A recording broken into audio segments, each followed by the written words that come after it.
2024 had it all. It gave us Kendrick versus Drake, Chris Tyson's downfall, Nick Ocado's shocking transformation, and Charlie's farts. So let's rewind the chaos of 2024 with Charlie leading the way.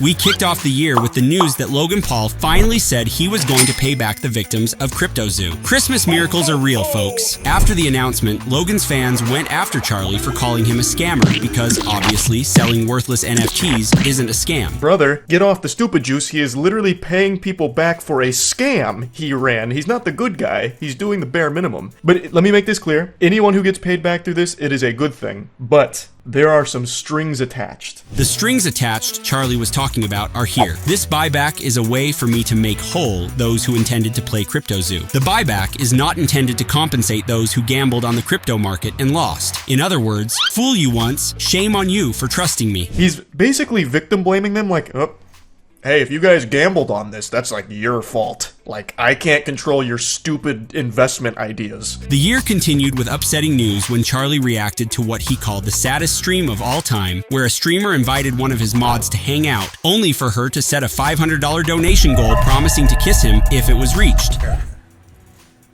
God, fuck. Sorry, one more shot, guys. If you ever want to get drunk really fast, just have to kiss till you'll be fucked up by the time the night's over.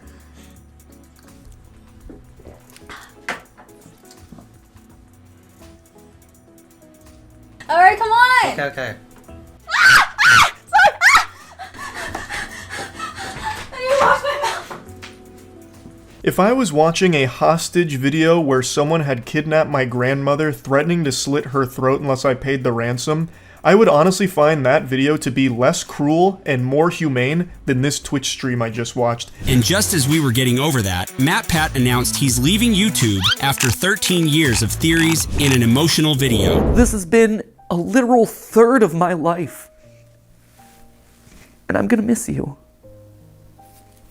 I'm gonna miss this. This literally reached over 20 million hearts, including criticals. March 9th will be a dark day in YouTube history for sure. It'll probably be a day more sad than June 6, 2006, the date of the Falador massacre in RuneScape. God rest all the poor souls that lost their lives that day. But at least something good came out of it, because Charlie said he's not planning to leave YouTube anytime soon. And let me just tell you, I only want to go harder. I fucking love it. I never want YouTube to feel like a job, and it never has.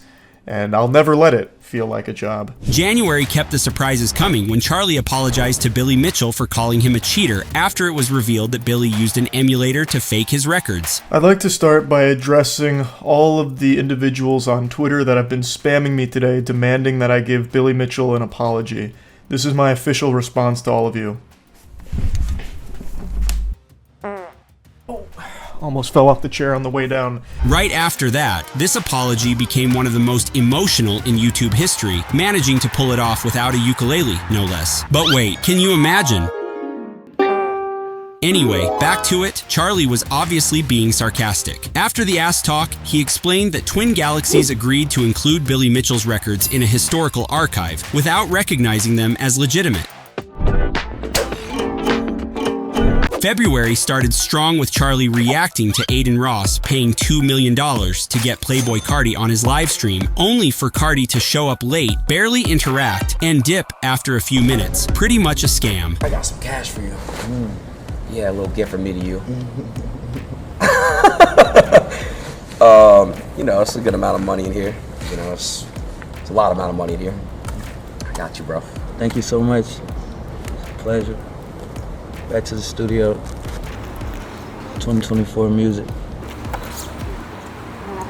You leave right now? There is more energy in an actual funeral service than this stream right here. He fucking squeezes $2 million out of Aiden Ross here. He uses him like a Mario coin block and just bumps $2 million out just for showing up. A few days later, we saw the biggest meltdown of the year when the CEO of a company attacked a girl just for posting a video of her dad cooking for her. This is what he wrote on her video. Must be tough living a life on easy mode. I also didn't think the comment was rude at first, so I responded with, lucky to have parents who make it possible. And they responded, yeah, we get it. You have no skills and family money. The first thing she thought was that the CEO's account got hacked, since the comments came from his business profile. So she emailed him to warn him, but he replied right away. I don't consider stating factual information cyberbullying. If you're offended over a comment about having no skill set, I'd call the cyberbully police. At this point, the whole thing was so ridiculous that only Charlie could sum up what we were all thinking. Brandon, I think the department we need on this case is the cringe police, because Jiminy Christmas, holy cannoli. Oh, he tried a facts don't care about your feelings moment there. As if things couldn't get any worse, the CEO decided to double down by sending her cease and desist letters, but they were so badly written and obviously copied from templates that it just made things worse. In the end, his meltdown became a PR disaster. The internet roasted him, his company's ratings collapsed, and he deleted his social media. In February, we also got the good news that Ruby Franca, the mom from the infamous channel 8 Passengers, was sentenced to 4 consecutive prison terms, each ranging from 1 to 15 years. Ruby Frank was apparently sobbing at the sentencing and blamed the child abuse on being deceived into thinking the world was evil. So she was saying that she was deceived and had a distorted version of reality that went largely unchecked. I was led to believe that this world was an evil place filled with cops who control, husbands who refuse to protect, and children who need abuse. And to wrap up Valentine's season, we got the Willy Wonka immersive experience that promised fun and magic, but delivered a poorly decorated warehouse, confused actors, and nightmares. On the left is one of the images they use to get people excited to attend, and on the right is what it actually looked like in person. And here's just some more pictures of the space. It's the most joyless place on earth. I love the bottom right one where it's actually just shower curtains, but I will say I do appreciate that they created their own original villain. This is the Unknown. What is that? It's the Unknown. Very creative name. March came in, and so did the viewers of this stream, glued to Strawberry Tabby's 8K ass cam, while the Valorant gameplay sat quietly in the corner. This is what streaming is all about. Now, the censoring on her butthole was done by me. I felt I had to, just to make sure that this video would be safe to be uploaded, but make no mistake, while live, it was not censored at all. This was the director's cut. Of course, Twitch did not let the ass cam stay up for long. They banned Tabby, and she had to switch to something more modest. So she changed into this, yet kept everything else exactly the same, and you can still, of course, see, like, butthole, anus folds and everything. Like, it's still, like, you can still see all of it, but there's a little bit more covering towards the crack, like the ass crack top of it. This month also brought back the Willy Wonka organizer, who claimed the event ruined his life and even cost him the love of his life. But the internet hit him with, "How many times do we have to teach you this lesson, old man?" after uncovering his past scams, including stealing toys from kids at Christmas. A few years back, he also canceled a Santa event after collecting a bunch of toy donations. A few days later, the Quiet on Set documentary was released, introducing the real unknown of the industry, Dan Schneider. This feet enthusiast came out to apologize for all the accusations against him, including asking kids for feet pics, but his attempt only made everyone angrier. Every one of those jokes was written for a kid audience because kids thought they were funny and only funny. Now we have some adults and they're looking at them and they're saying, oh, you know, I don't think that's appropriate for a kid show. If that's how anyone feels, let's cut those jokes out of the show. What the fuck? It's so easy for him to say that now, but it doesn't take away the fact that you filmed it. Charlie was just as frustrated as everyone else, but things got even worse when Dan tried to force tears while talking about Drake Bell's abuse case. Drake's mom, a lovely woman, she came to me at the time and she said, Dan, I'm not good with words like you are. And would you help me with my speech for the judge? Dan Schneider's fishing for the Nickelodeon's Kid Choice Award for the best fake crying. And we wrap up March with these alpha males selling courses to fix your small energy for the low price of $18,000. Like, one of their main selling points is, yeah, $18,000 is a lot, but in the long run, it's costing you a lot more being a weak bitch. And we all know what these courses look like, but let's take a moment to remember. I'm strong. Move forward. Move forward. Move forward. I'm a man. Forward. I am. Move. I am a man. I am a man. I am a man. I am a man. April began with a sad reality check when an 11-year-old streamed himself messing with strangers for reactions and views, trying to imitate some scummy influencers. Luckily, Charlie stepped in to set him straight.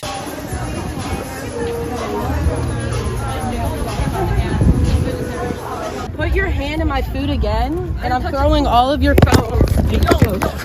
Hey, you're not touching our phone. Don't put your hand in my food again. He just graduated from suckling milk out of his mother's bosom, and now he's trying to suckle milk out of Jack Doherty's titties here. People are watching you because you are a clown, and they're sitting on the edge of their seat waiting for you to get your ass beat. This same month, P. Diddy made his villainous appearance. P. Diddy's got a laundry list of extremely serious accusations, from car bombings to assault to sex trafficking. It's like he's trying to get the platinum trophy for crime. As expected, Diddy posted his response saying, "Enough is enough. I did not do any of the awful things being alleged. I will fight for my name, my family, and the truth. Only time will tell if this industry mogul is guilty of the alleged horrific acts." April kept testing our faith in humanity when a streamer recorded herself having a mental breakdown after finding out her boyfriend cheated on her. Hi, Sarah. How are you?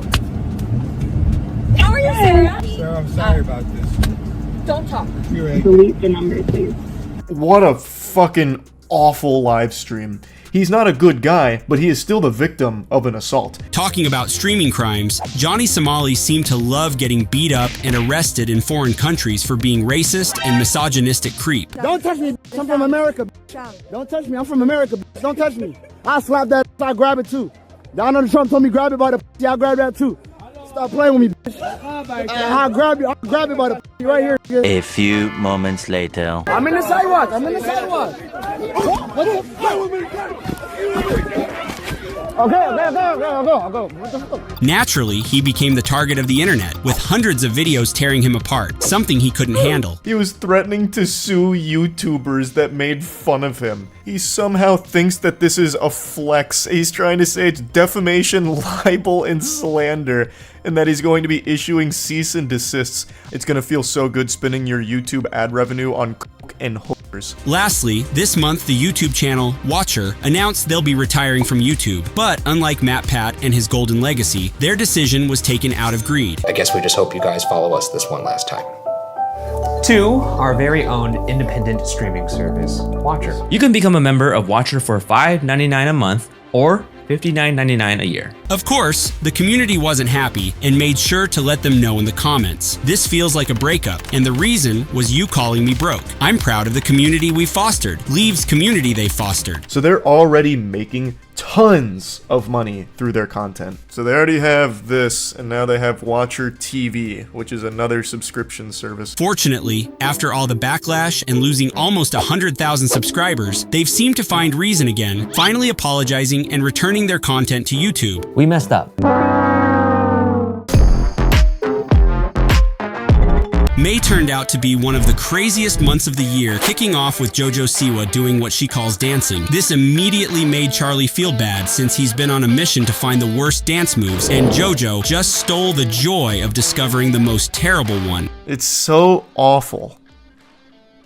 And I didn't think of it. Next up was the battle of the decade. No, not you. Kendrick Lamar versus Drake. It all goes back to when Drake was born, to when he learned to walk, talk, dress, sneak diss, and fuck bitches. Since then, Kendrick had his eye on him, until Drake took direct shots at him in push-ups and tailor-made freestyle. Then, Kendrick fired back with Euphoria, asking, "You sure you want to keep this going?" And Drake swung with a heavy hit in Family Matters, saying, "Me and my ghostwriters are ready." But just 20 minutes after its release, Kendrick had his fatality ready with Meet the Grams and Not Like Us to finish him off. The hit was so big that even Charlie had to talk about it. And I don't know how Drake is ever going to sleep again in his life. He'll never have another peaceful slumber because this track will just be playing in his head, haunting him. Some of the lines Kendrick said in Meet the Grams, I actually paused and just gasped. I was like, oh, wow, that was really mean. I was like, holy shit, that is rude. Later this year, a streamer went viral after hitting a pedestrian with her car. They're not fake, but I wonder sometimes.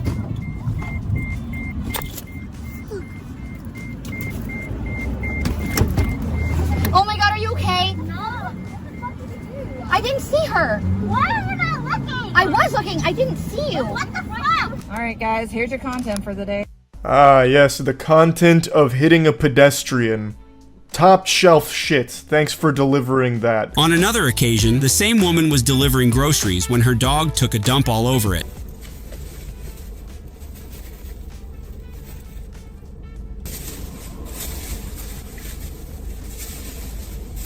The worm that came out of the dog's ass has nothing on the worms that infest this lady's brain. But don't worry, she said she cleaned everything from the groceries, I guess with her bare hands. May kept the chaos coming with definitive evidence that P. Diddy physically abused his ex, Cassie Ventura. So the same Diddy who denied everything last month came out to apologize. I was fucked up. I mean, I hit rock bottom. I'm disgusted. I was disgusted then when I did it. I'm disgusted now. He actually sat down and did a fucking YouTuber apology for this. Sadly, May wasn't the month Diddy went down. First of all was Terrence Howard, proving his genius by explaining that 1 × 1 = 2. To multiply means to do what? To make more, right? Yes. Increase in number? Yes. Multiply? Yes. How can 1 × 1 = 1 be part of the multiplication table? There is nothing more consistent than 1 × 1 = 1. I have one box with one waifu cup in it. 1 × 1. The total waifu cups is 1. But the waifu cups weren't enough to explain the next absurdity Terrence threw at our ears. I was inside my mother's womb. And I'm like, okay, don't forget I'm here. Okay. May Madness closed out with this evil kick streamer convincing a woman who couldn't swim to jump into a lake for $20. You know why I wasn't going to? Because my feet were getting You should hot. just jump in right now. But I'm gonna jump in with my shoes on. Okay. Ready? Yeah, ready? Oh! Wait, what the fuck? I love how she's somehow surprised that the lady jumped in after she spent the better part of 15 minutes trying to convince her to jump in. In the end, she took off without even checking if the woman made it out of the lake and play dumb for the rest of the stream. She said she's drowning. She said she's drowning. I think you literally just murdered the lady. No, I didn't. I swear. I think you No, I didn't. Let's go. We start off June with the disturbing story of Pokimani's editor who used to delay the videos he edited because he became too distracted by looking at the footage she sent. Reason why he would sometimes turn around videos a week or 2 late is because he couldn't stop touching himself. To me, his, in a way, employer of many, many months. Yeah, I bet he was like super shy about it. He was probably like, oh, Pokimane, so I know I've been kind of late recently, but it's only because I was, how do you say, jerking off to your work. Also in June, the tension between Jake Paul and Mike Tyson kept growing. Unfortunately for everyone, it seemed to be sexual tension. I want to kiss Mike's big juicy lips. But Tyson didn't flinch and responded this with his big juicy lips. That's so ironic that he said that because I saw a picture of him dancing at 16 doing a little dance on YouTube, and for some reason I had an erection. That's a level of trash talk I've never seen before right there. He was trying to like belittle him as a fighter. It's like, oh, this guy, he's not a fighter. No, I don't even want to fight this guy. I just want to fuck him. Also this month, the doctor who made TikToks dancing with her patient's organs like some twisted Dark Souls boss would do, somehow recovered her medical license after 2 years. This is actual Ed Gein type shit. This is diabolical. It's like they waited for the patient to go to sleep and turned that fucking operating room into a nightclub. Hey, is the idiot asleep? Perfect. Drop the disco ball, bring in the dancing lobsters. Jill, hit it.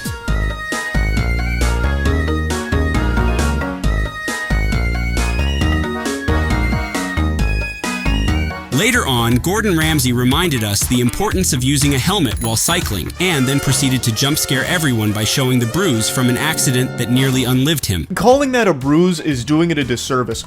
That is like he got hit by 5 sledgehammers. That looks like the damage you would suffer if One Punch Man accidentally flicked you in the oblique. We also got a friendly reminder that in TikTok, you can find all kind of specimens, including those who drink piss on a daily basis. This is aged urine. This is about 6 months. Brother, this isn't a therapy, you've got a fetish. This same month, Tech Lead made a fool of himself, trying to take down a video by the internet anarchist, where CryptoZoo exposed him for launching a crypto scam. Despite his pathetic attempt, Tech Lead uploaded a video admitting he was abusing the YouTube copyright system. I tend to copyright strike down any expose videos on me because I understand that These are not real exposés. There's no journalism involved in here at all. Really, these scam tubers exist only because I allowed them to exist. Oh God, Jesus, stand back. Whoa.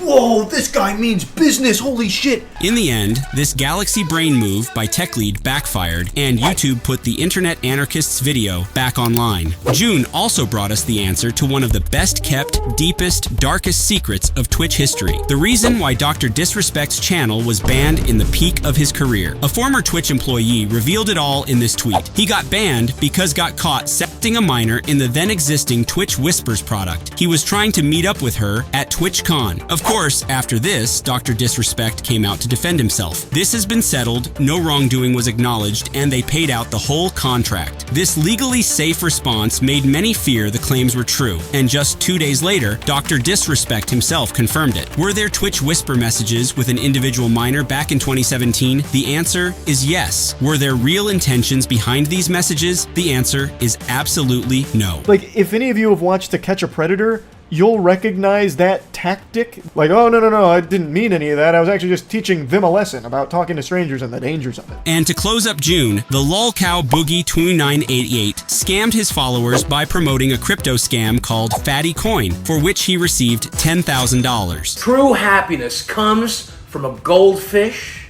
and the occasional meme coin.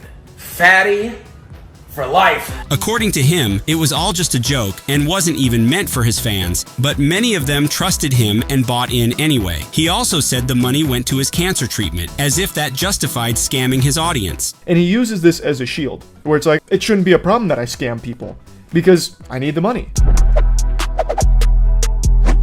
July entered the chat with The Manny Show hitting Penguinz with a copyright strike. He claimed 10 seconds of a clip from 148 to 201. 13-second clip was enough to have The Manny Show bring the hammer down with the iron fist on the channel. Of course, The Manny Show earned everyone's hatred for about 7 days because his apology was so sincere, it's now considered the best apology of the year. To those hate videos, like, I absolutely respect your right to do so uncensored, so keep up the good work. Also in July, TechLead delivered the most ridiculous moment of 2024 during one of Charlie's streams. But I was streaming Elden Ring, and I saw TechLead poke his curious little head up in my chat. And he would cheer on whatever boss I was fighting at the time, like, go get him, demon guy, beat his ass. And nobody in the chat even noticed he was there. Next up, the one and only Hawk2a girl entered the internet to stay. What's one move in bed that makes a man go crazy every time? Oh, you gotta give him that Hawk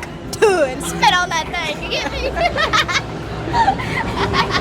I don't get you. I think you gotta demonstrate. Hawk to and spit on it, spit on it!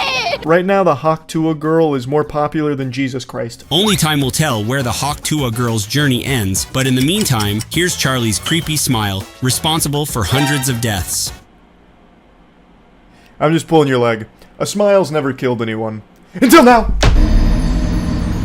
Later on, Boogie2988 refused to show evidence of his cancer diagnosis, saying he wants to keep that shred of privacy for himself. So your shred of privacy is this, but not being naked on film, not talking about fucking whores, Yeah, not I'll get talking about naked right being now. bankrupt. I'll get naked right Do now. it.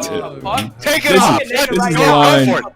Let's do it. So yeah, he preferred getting naked over showing any evidence. And if that wasn't enough, people offered him up to $80,000 just to show his medical records, but he still said no. So he'll scam his audience for $10,000, but he won't just briefly show a little piece of his medical record here for 80 grand, 80,000 clams? It just doesn't make sense. Not long after, Charlie came face to face with Logan Paul in a Mr. Beast video, sparking accusations of him being fake. What's up, bro? Hey, nice How are to you, meet you. dude? I like your videos, dude. I appreciate it. I know you've talked some shit, but...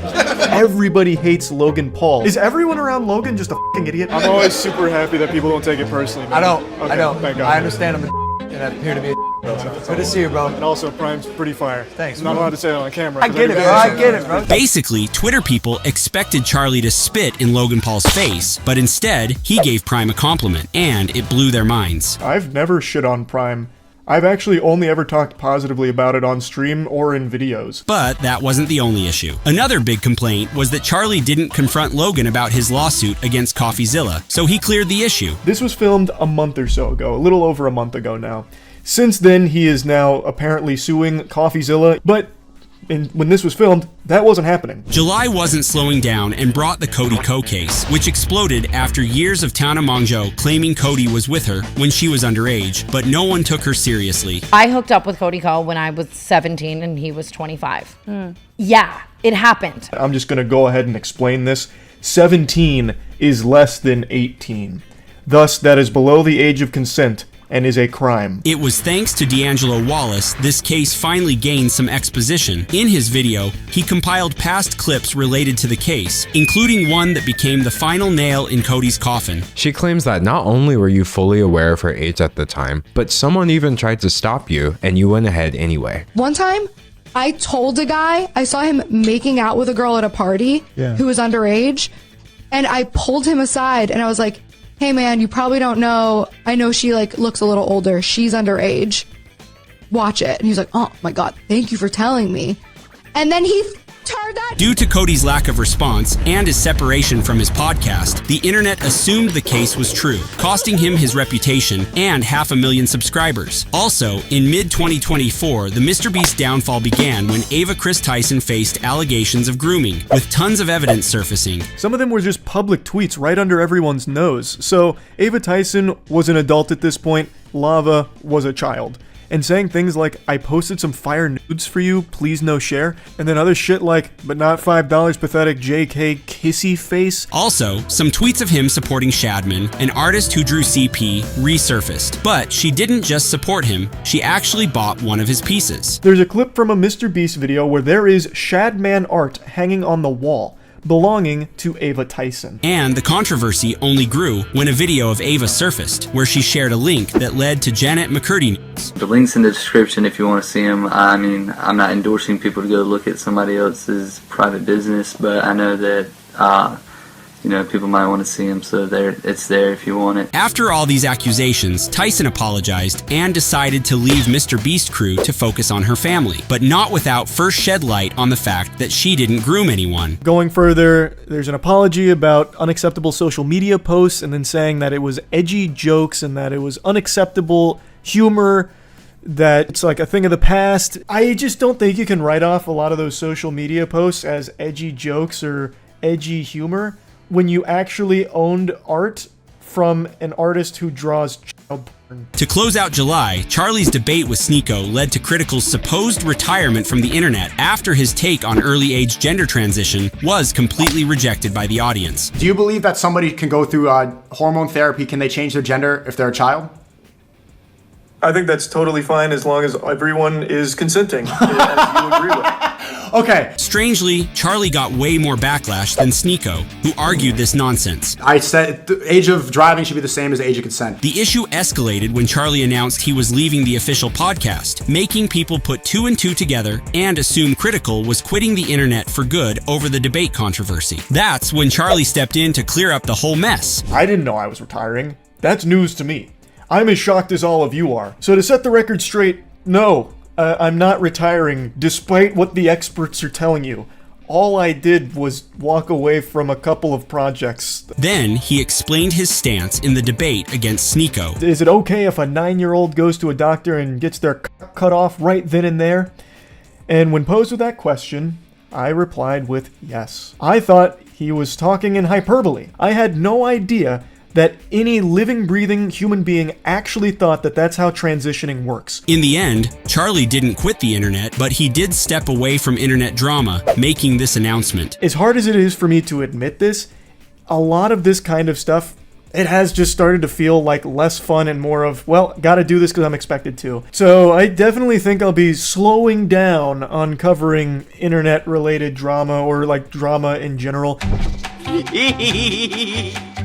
August came with simpler times for everyone except for the Olympic breakdancers that had to face the Australian rage personified. Unfortunately, the Olympic Committee takes down every video that nearly contains footage of this event. Fortunately, we got Charlie.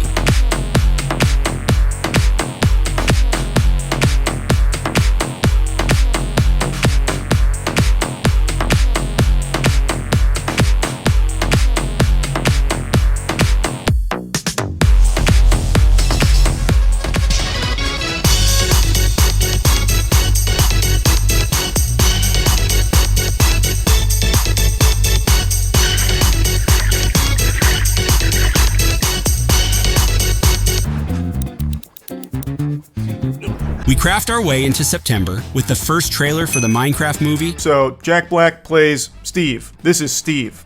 He's basically just playing Jack Black, but in a blue shirt. It looks like he rolled out of bed and they gave him this blue shirt instead. Alright, now you're Steve. Then we move 2 steps ahead, because this year, we witnessed one of the top 5 anime plot twists in history. 2 steps ahead. I am always 2 steps ahead. So I am the villain, because I've made myself one. Everyone was shocked when Nikocado Avocado revealed he had spent 2 years losing weight while posting pre-recorded videos. Not even Charlie saw that coming. When I was watching this, I let out an audible whoa. My body itself, my soul, was shocked when he took the mask off there. September then proceeded to spit us in the face with the Hawk Tuah girl, this time with the announcement of her new podcast, Talk Tuah. Y'all really thought I was done? I'm just getting started, baby. And zoinks, Scoob. This trailer feels more forced than this smile. And finally, September delivered some long overdue justice when P. Diddy was arrested on charges tied to 11 civil complaints. Here's how his lawyer reacted live. So what if there's overwhelming evidence to support the decades worth of allegations against Mr. Combs here? And so what if there's that video of him brutally beating Cassie in that hotel? He said he's sorry. Did we forget about that? He apologized. Let's all move on from it. The arrest hit Diddy's inner circle, starting with Usher, who wiped all his tweets and gave the dumbest excuse when called out. Account got hacked and damn y'all ran with it. You're telling me a hacker went on your Twitter and the only thing they did was secretly delete all of your tweets? Who was the hacker? Your PR manager? October kicked off with the big failure of Joker 2, where the Joker didn't become a villain, he became the joke. What I truly believed happened here is Todd Phillips made a great movie with the Joker one. That movie was incredible. I liked it a lot. And that movie made significantly more money than Todd and the executives were expecting, so he got that call, offered a big check, and said, fuck it. Fine. I'll phone in a sequel. Speaking of other clowns, Jack Doherty got involved in a car accident, and yes, it was his fault. Oh! No! No! No! And of course, he thought it was the perfect time for create content, even though his car was completely destroyed and his friend got seriously injured. Holy fucking shit. Oh, Michael. Are you okay? Holy fuck. He even asked his bleeding friend to keep filming to get more angles. Michael, here. Michael, do you have a film on that phone too?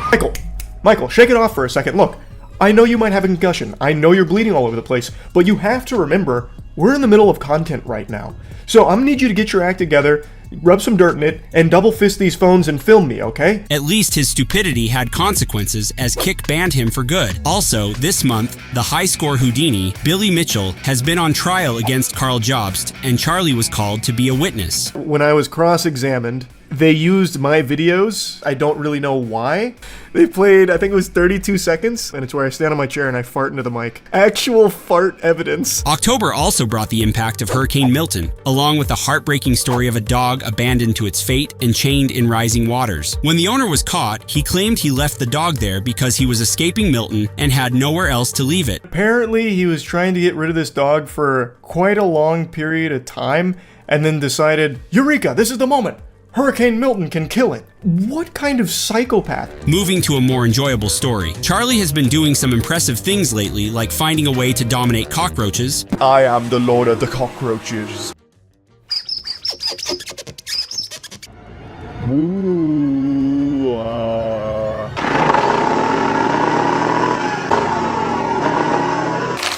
Yeah, look how much money I made. Yeah. I haven't told anyone yet, but I am actually 9 months pregnant right now. This is fucking stupid. So stupid, I hate this.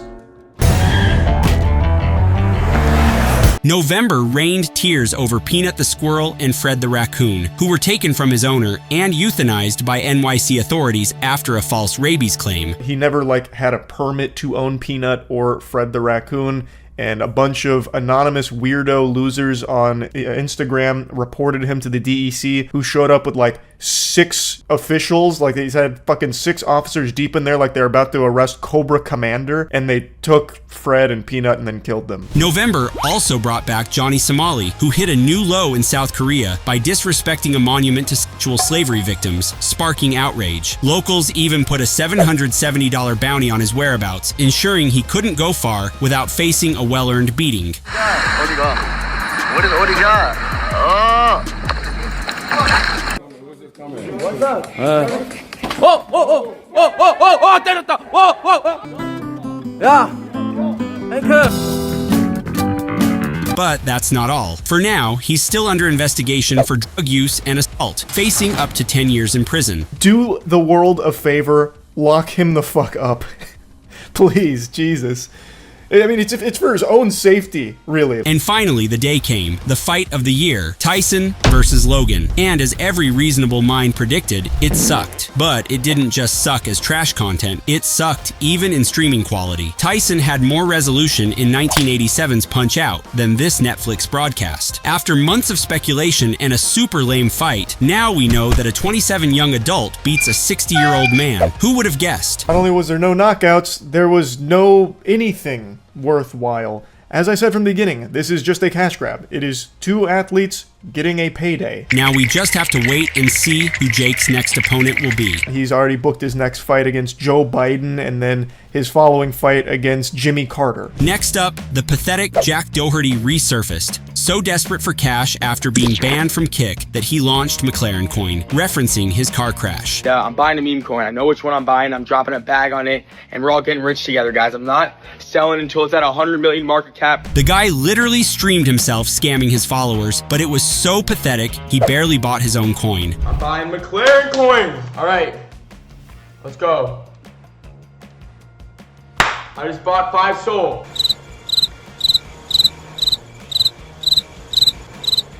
McLaren crash, baby. You guys already know McLaren. Eventually just in stream without saying anything. Obviously, the scam was a total failure, but Jack didn't lose faith. He came back with Hated Coin, promised it'd be better, but rugged it again, leaving his followers in the same hole he dug for them the first time. And now, as an act of revenge, the people that got rugged are now driving the price of Hated up really high. November also brought us the release of Wicked, a musical so big it even inspired Charlie to make his own satire about how musicals sing about everything. Oh no, I've done it again. I drank too much milk, now the bubble guts have set in.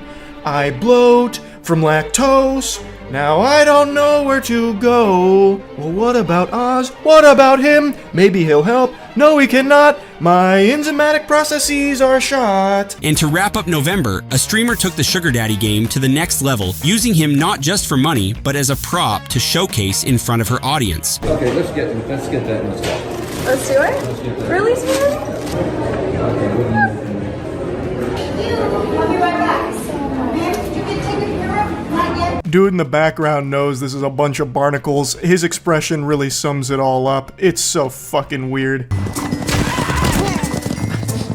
December started with Hawk2a Girl launching her crypto, but like everything this year, it was a scam. Insiders bought in pre-sale and dumped it at launch. And to top it off, the team slapped a 15% fee on every transaction. So even when the coin's price collapsed, they kept making money. In 24 hours, they made almost $2 million from this fee. This quickly caught CoffeeZilla's attention, who confronted the project leader, Doc Hollywood, giving us the last meltdown of the year. Who's making millions of dollars on fees from this rug pull? Everyone thinks that, oh, everything's a rug. Everything's a rug. Everyone's here to you. We're trying to actually have fun. We're trying to do something cool. And you guys should be kissing my ass because I'm trying to do something dope. What? How is that cool? What? He's making it sound like he's some kind of like saint for this act. The cherry on top of this mess was Hawk2a Girl leaving the Twitter space, saying it was time for her to sleep. Hey guys, I hate to interrupt you, Nick. Hello there. But anywho, I'm gonna go to bed, and I'll see you guys tomorrow. Later this month, OnlyFans creator Lily Phillips gained significant attention for engaging in a controversial challenge where she had sexual sexual encounters with 100 men within 24 hours. Right now, she's planning to break the record of sleeping with 919 men in 24 hours by aiming for 1,000. Even doctors have been coming up, urging her not to do it. And I think the experts are right in their concern here. I may not be a vaginal scholar, I don't know everything there is to know about the vagina, but I do know that 1,000 of anything is a lot. And Charlie and his friends actually had some questions about how she was going to be able to achieve that. Do groups. What the fuck? Sex doesn't. We're going one by one. There's more than two. You could do 3. Did you ever say no oral? That's so true. Because if a group is 3 people... Wait, you're absolutely right. Yeah, because look, here's... You can triple those numbers. Unfortunately, they just couldn't figure it out, so Charlie did the smartest thing he could do. I'm reaching out to her right now.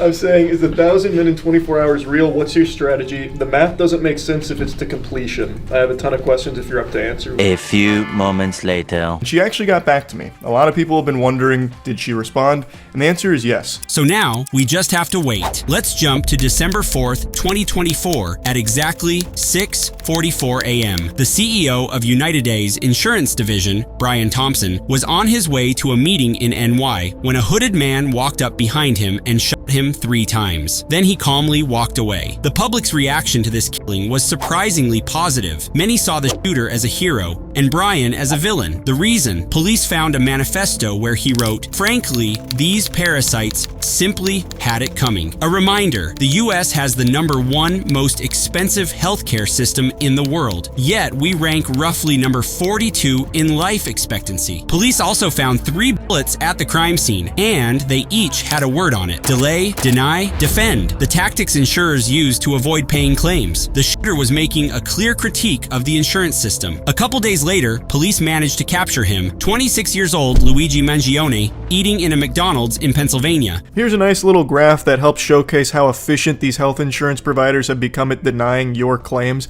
And United Healthcare, they got the gold medal with 33% denied claims. I'll give you actual footage of the United CEO anytime one of its clients die after a denied claim. Man, I just broke that.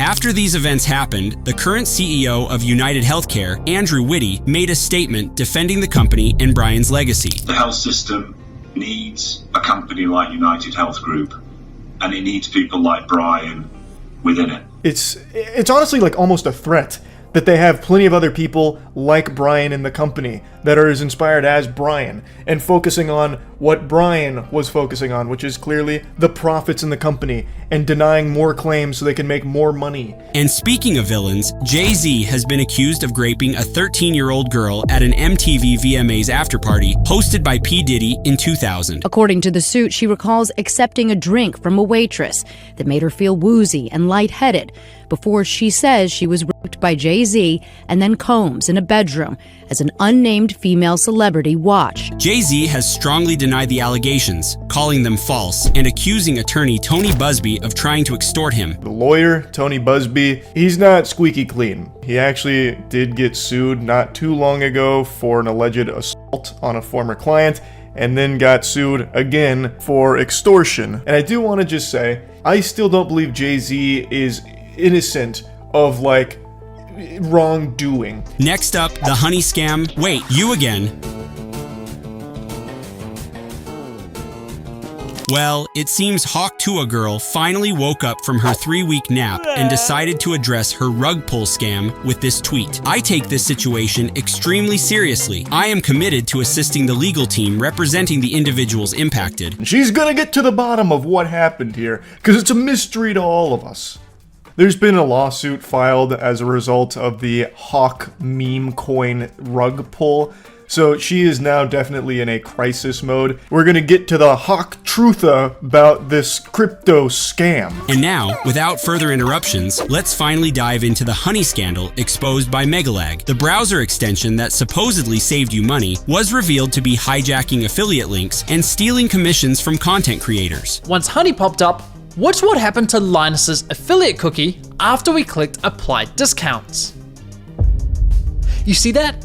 Honey came in, removed Linus's affiliate cookie, and replaced it with their own, claiming credit for the sale and pocketing the commission money for themselves. And in the real world, this, again, would be the equivalent of someone coming in at the last second like a jump scare, like, woo, here's a coupon. I'm kidding, we don't have any coupons, but I'm still going to take the whole commission. Creators lost thousands while Honey pocketed the cash, giving users pennies in return. But to make it worse, Honey wasn't even finding the best deals. It was limiting discounts to favor partner brands. With Honey, it helps discourage consumers from seeking out coupon codes, and with Honey, you can control which coupon codes are even getting shared in the first place, which of course is counterintuitive to even owning Honey in the first place. The whole point is that it's supposed to find the best deals. Megalag called his video the first of 3 about Honey, ending 2024 with a massive scandal. And that sums up 2024, or in Charlie's words, yeah, that's really about it. See ya.